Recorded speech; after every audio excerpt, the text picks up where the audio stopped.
Hi all. ఇంతకు ముందు కంటిన్యూషన్లో మనకి అనుకోకుండా కట్ అయింది. ఇదేంటంటే యూలర్స్ ఆల్రెడీ నేను చెప్పాను ఫస్ట్ బేసిక్ క్లాస్ 3లో ఏమని చెప్పాను, యూలర్స్ సింపుల్ ప్రాబ్లం ఇచ్చినప్పుడు ఏ విధంగా వెరిఫై చేయాలి.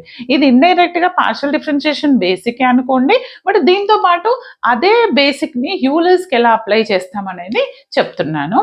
మనకు ఆల్రెడీ యూలర్స్ అంటే ఏంటో నేను ముందు క్లాస్లో చెప్పాను.